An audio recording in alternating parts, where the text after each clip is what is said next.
So let me talk you through these 10 key areas because you need to understand exactly what's going on with each one in order for the sway to make sense when you're working through the worksheet. So it begins with your universal connection. Element 1 is your universal connection. So when we're talking about that, what I'm referring to are things like things that might have happened in your past lives.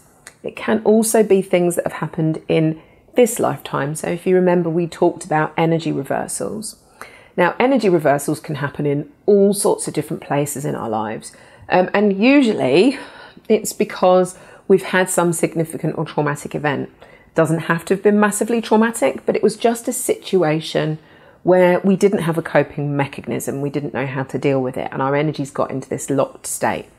So it's really important that we work on any major energy reversals that might be standing in the way, because whilst you've got them, it means that it's very difficult for us to shift and change things outside of you. Now, if you're familiar with a method known as NLP, neuro-linguistic programming, we also look at things like your timeline here, different things that may have happened along your life path or along your life journey, and the way in which you experience time, where your past is, whether it's in front of you, whether it's behind you, whether it's moving from side to side. Everyone experiences time in a very different way. We also explore things that might have happened when your mum was carrying you in the womb. A phenomenal amount of things that hold us back in our lives actually happen during the time that we're pregnant. Your mum is pregnant, not we're pregnant, the time that your mum is pregnant with you. Throughout those 10 months, everything she thinks, everything she feels, everything that happens to her, everything and everyone that comes into contact with her influences your experience of life and of the world. So very often things can come up from that place too. Like I said, this is something that would normally take me a whole month to kind of talk through. But when we're talking about universal connection, we're talking about the part of ourselves that we can't see, part of us that we would call our soul, our spiritual connection, whether you talk to God or Allah or Buddha or Jesus or Mary or the universe or spirit or angels, whatever that is, that part of you that you feel is the powerful piece. It is all, everything that we are. We are all part of this one thing, but it's that piece of us that makes us magical. It's the piece of us that makes us human. But it's the part of us that's continuous and continues throughout time. So when we think about the universal connection, that's what you're going to be asking. So when you're swaying through, is my life, is my universal connection in flow, out of flow, or in resistance or in reversal? The next piece is then thoughts and beliefs. So when we're thinking about that, we're talking about the mental level of our energy. We're talking about that mental layer in our aura.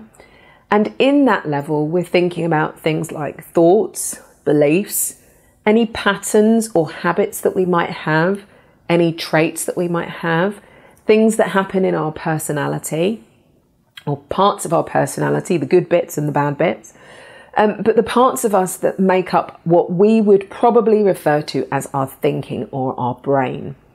So with the thoughts and beliefs element, when you're swaying on that, that's what we're thinking. Are my thoughts, beliefs, patterns all in flow, in resistance or in reversal? Now, of course, you've got thousands of beliefs and thousands of patterns, and we're not going to be able to work through all of them right now, but that's if it's giving you a sway that there's some resistance there. That's all it means, is that there are resistant thoughts or resistant patterns that you're holding that you need to work on and let go of. So your emotional health with this is really touching back in again on what we were talking about yesterday. Where are your emotions along that scale? Are they above the line? Are they below the line? It's very easy for us to get stuck in a way of feeling. We can literally become addicted to particular emotions. If you think about emotions on a chemical level, our emotions are literally hormones. There's these little bags of chemicals running around our body, and we can become addicted to the emotion of happiness. We can also become addicted to the emotion of anger. We can also become addicted to the emotion of depression or stress or overwhelm. In the same way that we can become addicted to sugar, to alcohol, to drugs or cigarettes, all of them are chemical messages in the body, and our emotions are exactly the same. people can become addicted to a way of feeling. And so the whole purpose of the work that we do around your emotional health is to stop that from happening, to stop you from becoming chemically addicted, or to let go of the addictions we have to those emotions that hold us back, that take us out of that state of flow. Now, it doesn't mean that you're never going to feel overwhelmed or frustrated again. We actually need to be able to experience all of those emotions and flow our way through them. So don't think of your emotions as being good or bad. They're just an indicator of what you're thinking and what you're feeling right now. And now that you've got EAM, it means that you know that you need to do some work on letting go of that resistant thing. It just tells you there's something in your life right now that is out of flow and you've got some work to do. So when you're working through this, I want you to sway on, is that area of my life in flow, in resistance, or in reversal? Then, of course, we've got our physical health. Our physical health is all about our physical body, this part of us that we see as who we are. Now, when you're thinking about this isn't just your physical body, but it's also the way in which you take care of it. Are you in health? Are there parts of your body that are sick or ill or stuck or tight or diseased? Are you sleeping properly? Are you eating the right foods? Are you taking the right exercise for you? Are you drinking enough water? All of these things make up such an important part of our physical health and our physical well-being. Now, I know that as I've gone on my own journey from a life of once upon a time being an old school raver and being a fan of drinking and maybe taking the odd Class A drug or two, naming no names, maybe I did it at some point or another. It's been many, many years since I did. But for me, that was the only way that I could get myself to this place of feeling what I now know is alignment. Now, we can be doing that with simple things in our life every day. It could be sugar, it could be caffeine, it could be chocolate biscuits. It can be absolutely anything that we become addicted to. And what I've noticed as I've gone on my own journey of releasing resistance and getting more in flow, I've actually now got to the point where I barely drink anything. And if I do have a drink now, I really, really feel it. Not just that I'm getting old and I can't handle my drink anymore, just because my energy's got into such a high vibrational state now, anything that brings it lower, I'm really noticing it. And it doesn't just take me out of flow for like a day, it takes me out for like 2 or 3 days.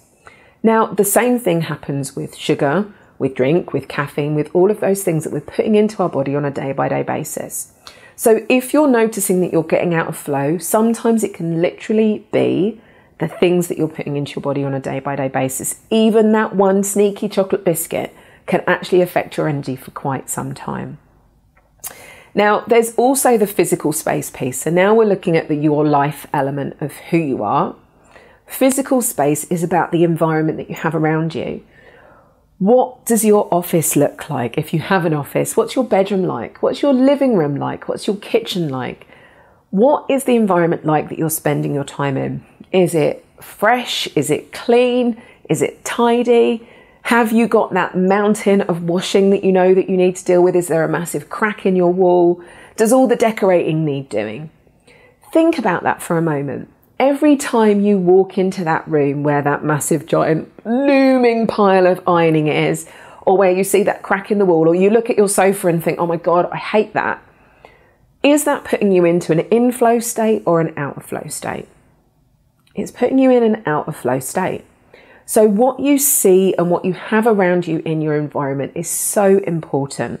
If you've got clutter around you everywhere, it doesn't allow you to think and feel clearly. It makes you feel overwhelmed. It makes you feel cluttered.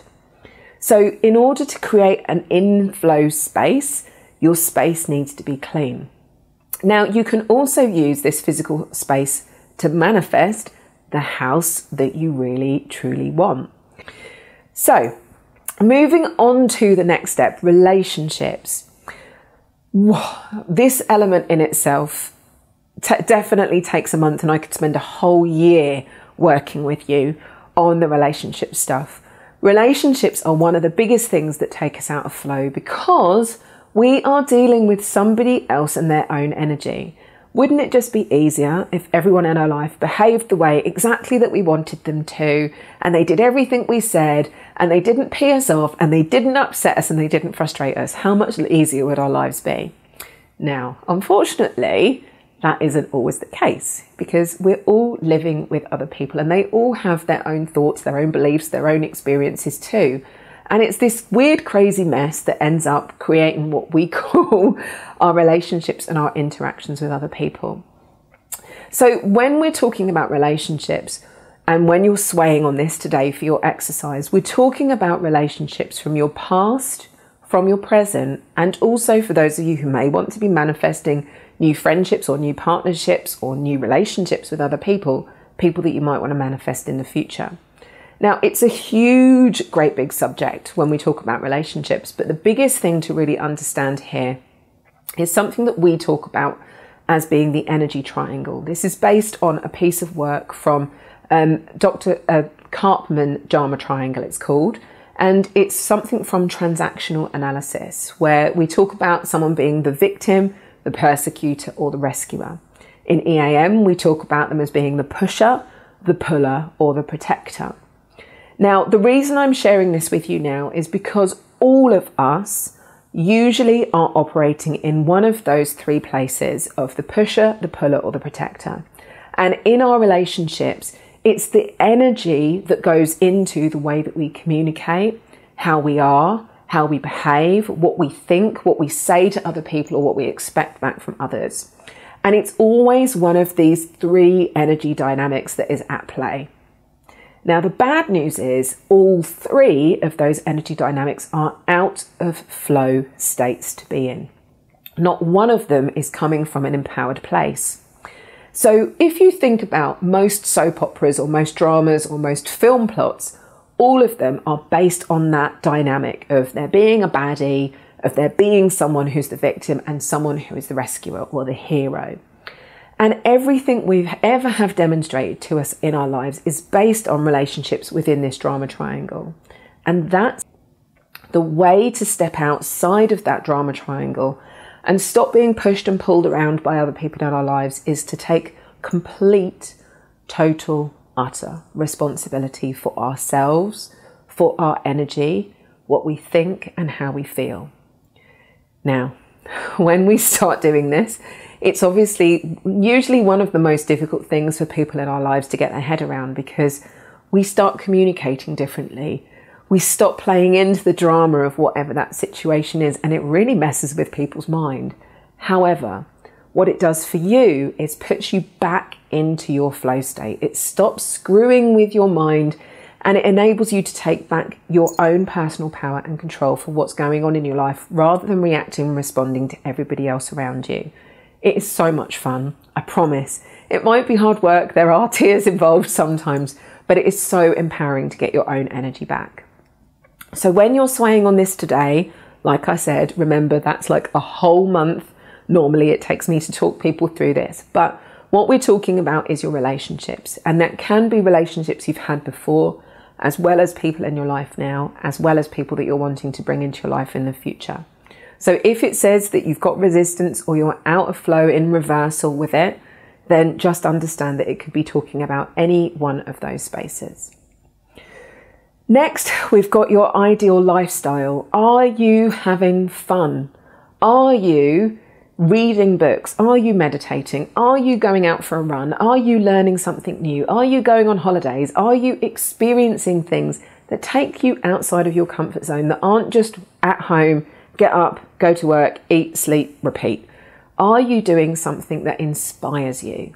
Are you allowing yourself to grow on a spiritual, mental, emotional, and personal level, to explore more things in the world, to go out and do all of those things that you promise yourself you'll do when you're rich? This is about doing all of them before, because they invoke a state of fun. And fun is one of the most important pieces of manifesting. And especially if you want to move on to manifesting money, which is element 8. Now, there is a very, very specific reason why I don't teach people how to manifest more money with the law of attraction. And the reason is There are 7 other areas of your life that you need to sort out and to get in flow before the money will come. Now, that's not to say that you can't start using EAM to get yourself in flow around money. But usually the resistance that people are experiencing around money is nothing to do with money. It's nothing to do with money. It's usually something to do with how they think, with how they feel. They think that they're going to be able to do something more with their physical health. They think it's going to somehow magically change their relationships, or they think they're going to be able to buy the house that they want or live the lifestyle that they want. So usually the reason that someone wants the money is nothing to do with having the money. It's what they think the money is going to bring them. And usually what people think the money is going to bring them isn't that we actually want the house, the car, or the relationship. It's that we actually want the emotion, the feeling that we think the money or that situation is going to bring us. The irony being, in order to manifest the money, you have to feel the feelings that you want anyway. And now that you've got EAM, you know how to do that. So manifesting money is just like anything else. Money is just an energy. The more resistance you let go of in all of the other areas of your life, the more money, wealth, and abundance will start to flow to you. Now, I am not one of these people who believes that if you're spiritual, you shouldn't have money. I am going to say this with love. That is utter bollocks. Mother Teresa was one of the best people at raising money, at raising finance, and getting money into her life so that she could go and make the impact that she wanted to do in the world.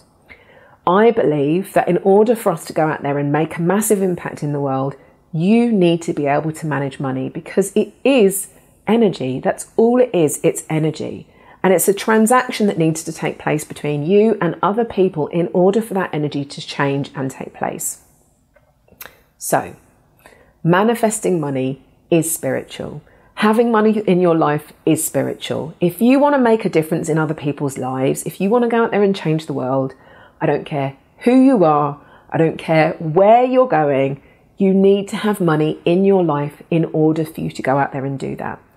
Yes, you can go and borrow money from other people, but you've still got to be in flow with money in order to bring it into your life in the first place. So please know that I say that with love to everybody that's out there who believes that having money is not spiritual, but I know that there is another way, and you can manifest in your money and money in your life and still be really spiritual.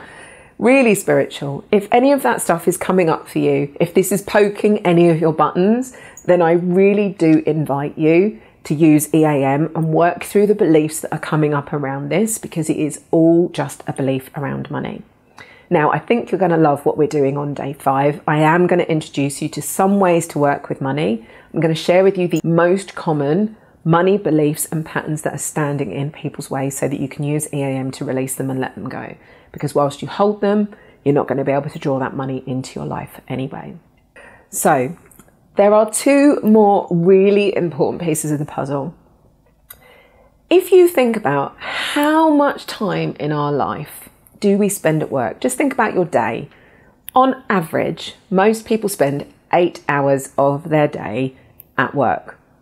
Most people get up in the morning, get dressed, and even if you're not at work, you're getting ready for work, you're going into work, you're coming home from work. There's probably a good 10 hours of your day if you're working at an office or somewhere outside of your home. And if you're working for yourself, we all know that you never actually really switch off. Everyone thinks that it's just this magical lifestyle where you just get up and go to work. But the truth is you probably end up working more hours than you did if you were working for someone else. But the reason I say that is because if we're spending that much of our life at work, surely we need to make sure that we're loving what we do. Surely it's got to be following our passion and our purpose in life and working with people we love. Otherwise, we're spending nearly a third of our life in a place that we hate, doing work that we don't love with people we don't want to be with. How miserable is that going to make people feel? Now, I'm sure we've all had a job in our past at some point that maybe you might regret a little bit, or you think, oh God, I know that I only did that just to make money or just to make ends meet. But the truth is, if we continue living our lives in that way, we are going to end up in a place of feeling stressed, overwhelmed, anxious, frustrated, depressed, because we aren't connected to ourselves. We aren't connected to our passion. We aren't living our purpose. For every single human being, I believe that we need to be living our purpose and our passion, because it is the thing that will carry us through. It's not the most important part of our lives. Obviously, friends and family and love and connection are. But if you're spending a third of your life doing it, surely you want to enjoy a third of your waking life doing something that's really important to you.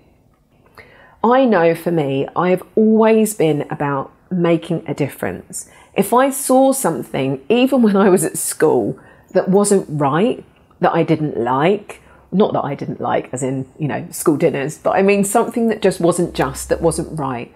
It was always inside of me to be the person that would go and make the change. I would go and do something about it. And when I now look back, actually at what's been the thread throughout my life, every job I've had has been about making a difference in some way, shape or form.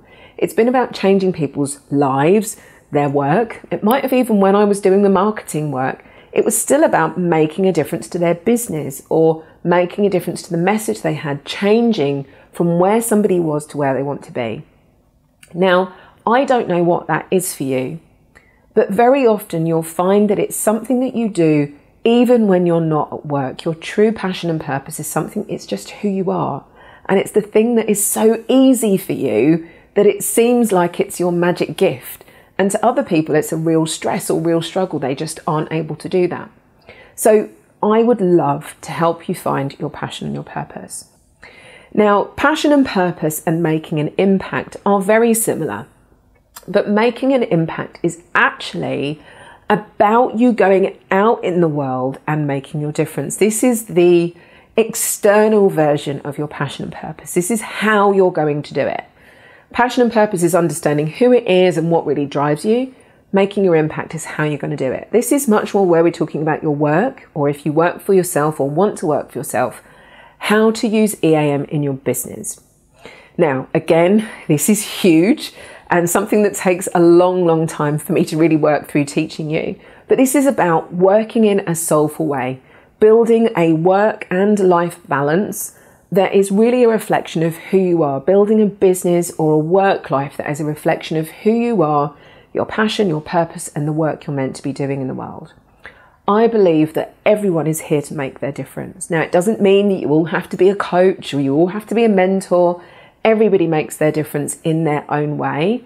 And as long as you love what you're doing and you're making a meaningful difference that impacts the lives of others, I don't care what package you put it into. It doesn't matter whether you're doing accounting, whether you're driving trains, whether you're making coffees, whatever it is that you do, as long as you love what you do and you're making a difference when you do it and it is your thing. That's the most important thing. It's what you love. Because when you're in that space of love, when you're in flow, you'll make a difference to all of those people that you come into contact with. I know that I have shared a lot with you today. This is probably one of the most intensive brain and heart heavy videos in the 5 days. But the reason I share it with you is because I want you to see the scope of everything that you can do with EAM. I'm sure as we've talked through, I hope that it's triggered a few aha moments for you. So I just want you to take a moment for yourself and just write these down. What came up for you as I was talking through all of those things? Did it give you a little twinge? Did you get a little ping in your heart? Did you think, actually, yes, I know that there is probably some work for me to do around that area of my life? These are some of the things that you can now use the sway to help you explore as part of the exercise. So just give yourself a minute to jot down any aha moments that came up. I'm just going to have a super quick drink of water. So for me, what I really want you to take away from today is that there is a specific order in which to change your life. If you try and approach things in any other way, yes, you can do it, but it's going to be really hard work. And usually along the way, we are sacrificing something else in order to do that. And usually that thing that we're sacrificing is our happiness. which, as we know, how we're feeling is the thing that influences our lives. If we're giving up the way that we feel, the rest of our life is going to feel like a push, hard work, and we're not going to be manifesting the things that we want. There is a reason that we don't work on money first.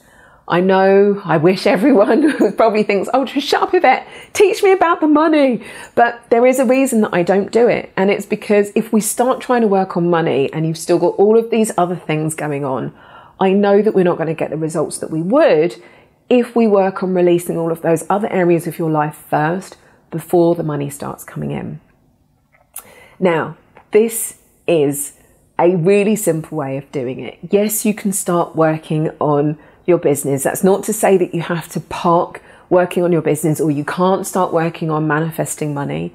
All I'm saying is that anything that if you want to start seeing those really big shifts and big results, there are other steps in the journey for you to take first. That's all that this is all about, so that you don't end up feeling like you're really going round and round and round and round in circles. So the exercise for you today is to use the worksheet. There is a worksheet there for you, which has got all of those 10 areas on. That's the reason we spent so long talking through them today, so that you understand the context of what we are doing and what we're talking about. I want you to sway and see which of these areas are in flow, in resistance, or in reversal. Now that you understand the context for each of them, you can also then ask the sway. So say, for example, you'd say, is my universal connection in flow, in resistance, or in reversal? And you might sway forward, it's in reversal. Okay. So is it something to do with my timeline, with being in the womb? Is it something from a past life? Use the sway to help you get clarity on exactly what that is. It might give you some more ideas and an area that you need to go in and take a look at.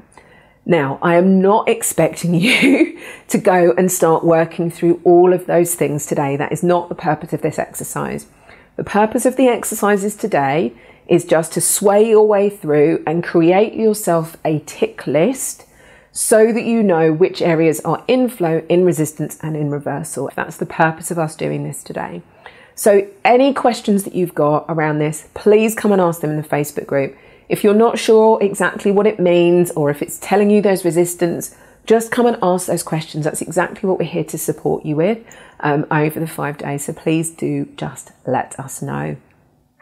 Have fun with this. Really have some fun with this. This is just the beginning. Like I said, this is usually something that takes me 10 months to teach. So if you're feeling a little bit confused, if you've still got questions, I completely understand. It's a vast subject that I've introduced you to a tiny little piece of the puzzle. So enjoy it for now, and I really look forward to seeing what happens for you. If you want to take a picture and show us what happens on your assessment when you've printed it out and share that inside the Facebook group on the thread underneath this video today, then please by all means do that too. It'd be really good to see what's coming up for you and see your ahas. I look forward to seeing you in days 4 and 5. Have fun. I'll see you for now. Take care.